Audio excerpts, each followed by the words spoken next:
Riya and company को बड़ा झटका दिया है। रिया की जमानत याचिका को कोर्ट ने खारिज कर दिया। फिलहाल रिया जेल में ही रहेगी।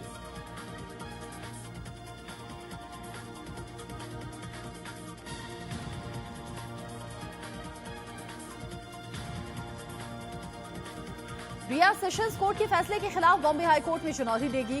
ड्रग कनेक्शन मामले में एनसीबी ने रिया को 14 दिन की न्यायिक हिरासत में रखा है।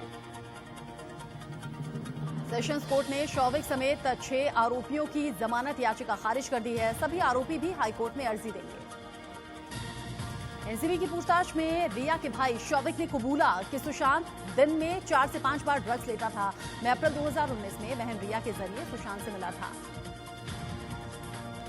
सूत्रों के हवाले से खबर है कि शौविक ने कबूल किया है कि उसने सुशांत के लिए ड्रग का इंतजाम किया था। एनसीबी की पूछताछ में शौविक ने स्वीकार किया कि उसने सैमुअल मिरांडा, बासित और जैद के जरिए ड्रग्स मंगवाया था। 16 मार्च 2020 को भी सुशांत के लिए 5 ग्राम ड्रग्स मंगवाया गया था। देवेंद्र फडणवीस ने उद्धव सरकार पर हमला बोला। कहा, महाराष्ट्र सरकार कोरोना से नहीं कंगना से लड़ रही है। देवेंद्र फडणवीस ने कहा कि सरकार ने दाऊद का घर तोड़ने की हिम्मत नहीं दिखाई, कंगना का घर तोड़ दिया।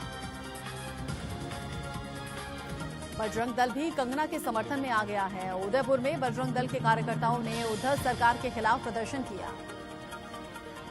उद्धव सरकार के खिलाफ बजरंग दल के कार्यकर्ताओं ने विरोध प्रदर्शन किया। पुतले भी फूके गए।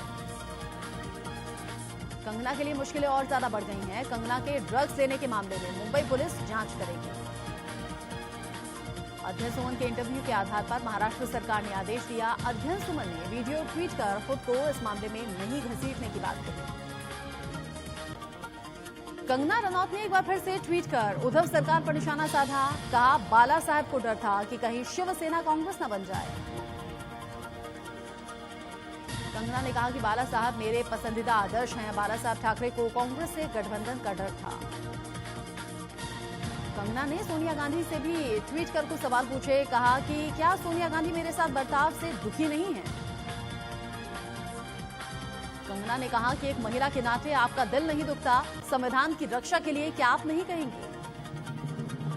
शिवसेना के मुखपत्र सामना में एक बार फिर से बीजेपी और कंगना रनौत पर निशाना साधा गया। लिखा, बिहार चुनाव जीतने के लिए मौत पर राजनीति हो रही है।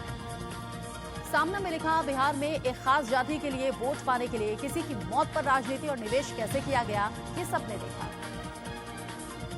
सामना में लिखा कि सुशांत केस में सीबीआई की जांच चल रही है और ड्रग्स मामले में रिया को गिरफ्तार कर लिया गया। प्लानिंग के साथ कंगना भी मुंबई पहुंच गई। कंगना की मां आशा रनौत बीजेपी में शामिल हुई है। कहा कि मुझे बेटी पर गर्व है। महाराष्ट्र के राज्यपाल से केंद्रीय मंत्री रामदास आठवले मिले। आठवले ने राज्यपाल से बीएमसी की कार्रवाई को लेकर शिकायत की। कंगना रनौत के ट्वीट पर शरद पवार भड़क गए।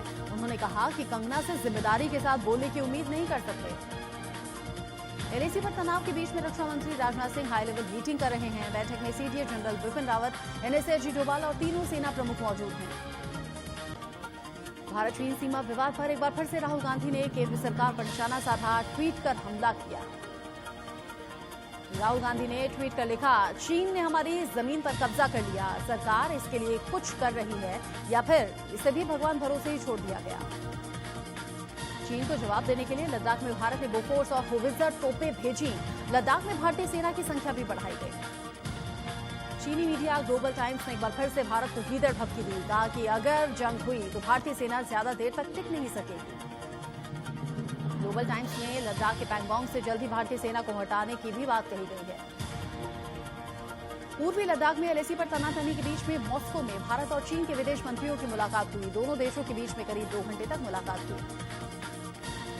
चीन की पीएलए अब उत्तरी इलाके में अपने सैनिक बढ़ा रही है। चीन ने पूरे इलाके में 50,000 सैनिकों को तैनात किया है। बैठक के दौरान दोनों पक्ष इस पर राजी हुए हैं कि बातचीत जारी रखेंगे और सैनिकों को हटाने की प्रक्रिया में तेजी लाई जाएगी। सूत्रों के मुताबिक भारतीय सेना ने चीन पर सामरिक बढ़त हासिल करते हुए पैंगोंग लेक के पास फिंगर होल की कई चोटियों पर कब्जा कर लिया। फिंगर होल की ऊंचाई वाली अहम चोटियों पर भारतीय सेना का कब्जा है। पहले यहां चीन हावी था। राफेल से इंडक्शन से अब पाकिस्तान बौखलाया हुआ है। एलओसी पर पिछले 24 घंटे में 7 बार पाकिस्तान से सीज फायर का उल्लंघन किया गया है। बालाकोट सेक्टर के रिहायशी इलाकों में पाकिस्तान ने गोले दागे, भारतीय सेना ने भी मुंहतोड़ जवाब दिया। जम्मू कश्मीर में सुरक्षा बलों को बड़ी कामयाबी हाथ लगी है। कुपवाड़ा जिले से जैश के 2 आतंकियों को सुरक्षा बलों ने गिरफ्तार किया। आतंकी कार से ट्रेवल कर रहे थे। आतंकी के पास से AK-47 ग्रेनेड और 7 लाख कैश भी बरामद हुआ। एनआईए ने 2 चार्जशीट दाखिल की हैं। असम पुलिस के एसएचओ की मौत पर पहली चार्जशीट दाखिल की गई। एसएचओ को उल्फा ने मारा था। दूसरी चार्जशीट जैश के ऑनलाइन आतंकी भर्ती करने के मामले में है। जैश देश में ऑनलाइन के माध्यम से आतंकियों की भर्ती करता है। पीएम मोदी ने नई शिक्षा नीति 2020 के तहत सभा को संबोधित किया। कहा कि नई शिक्षा नीति से बच्चों पर बोझ कम होगा। नई शिक्षा नीति पर पीएम मोदी ने 5E का फॉर्मूला दिया। कहा नए तौर तरीके देशवासियों को आगे बढ़ना होगा। पीएम मोदी ने कहा कि नई शिक्षा नीति से नए भारत की उम्मीदों को पूरा करेंगे। हम सब मिलकर नई शिक्षा नीति को लागू करेंगे।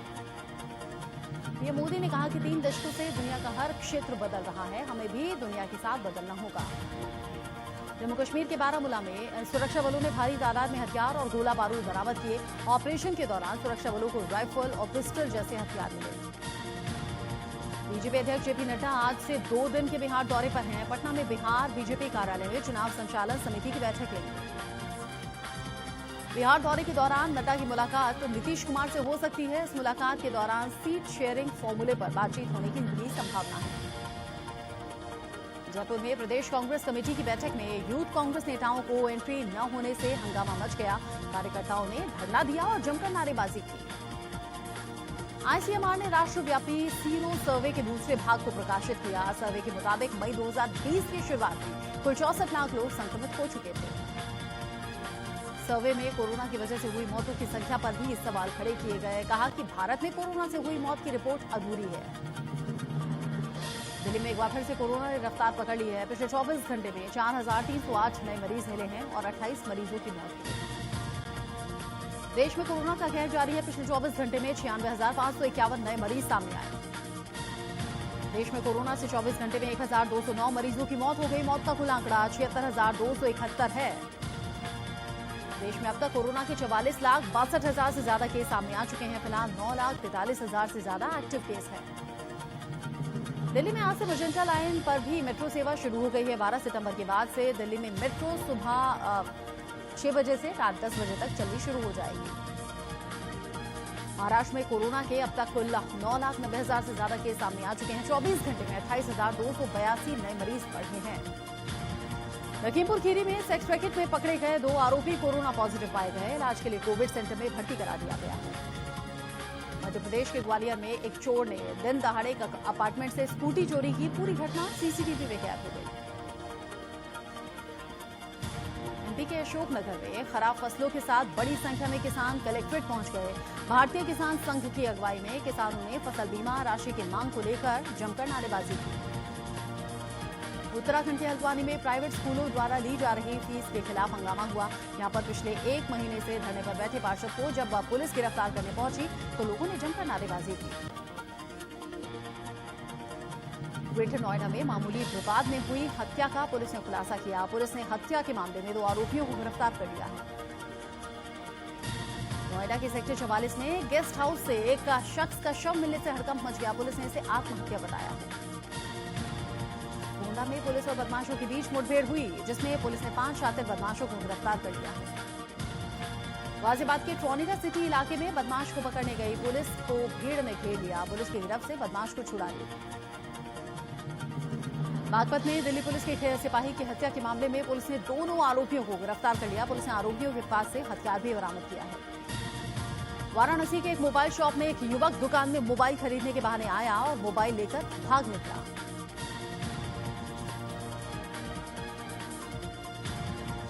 बस्ती में एक सिरफिरे ने 5 साल के मासूम की हत्या कर दी।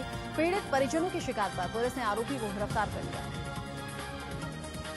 कानपुर के पनकी में जमीनी विवाद को लेकर कार सवार बदमाशों ने एक घर पर पथराव किया। वहीं पूरा मामला सीसीटीवी कैमरे में कैद हो गया। वाराणसी में एक महिला पानी की टंकी पर चढ़कर आत्महत्या की धमकी देने लगी। पुलिस ने महिला को समझा बुझाकर नीचे उतारा।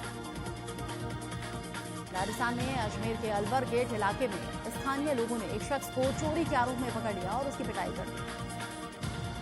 फरीदाबाद पुलिस ने 2 शातिर बदमाशों को गिरफ्तार किया है। महंगी गाड़ियां चुराकर मणिपुर में बेचते थे।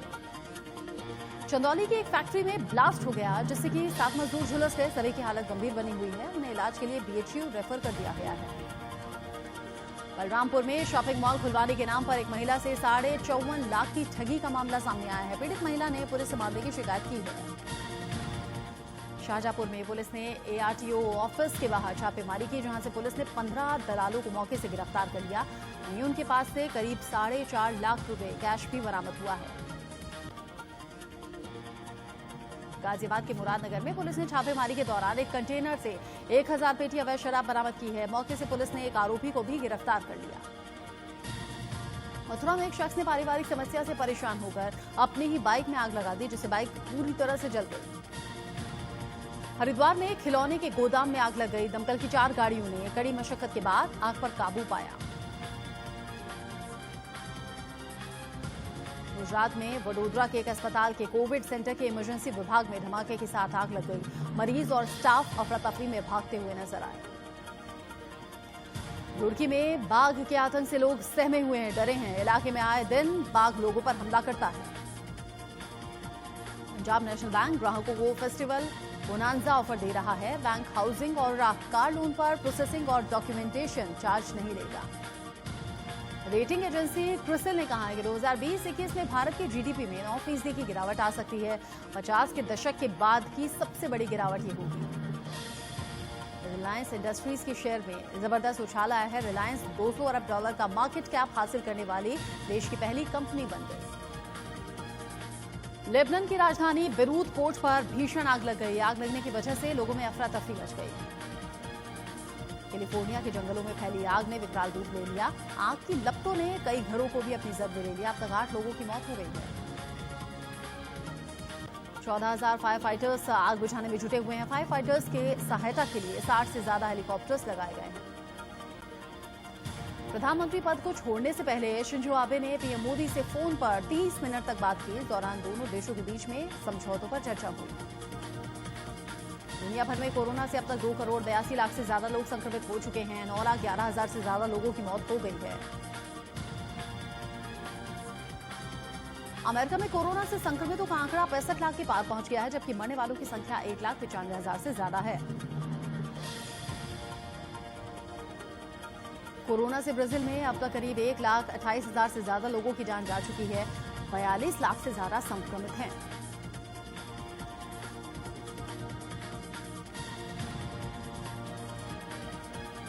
रूस में अब तक संक्रमितों की संख्या 10,46,000 के पार पहुंच गई है, जबकि मरने वालों का आंकड़ा 18,000 के पार है।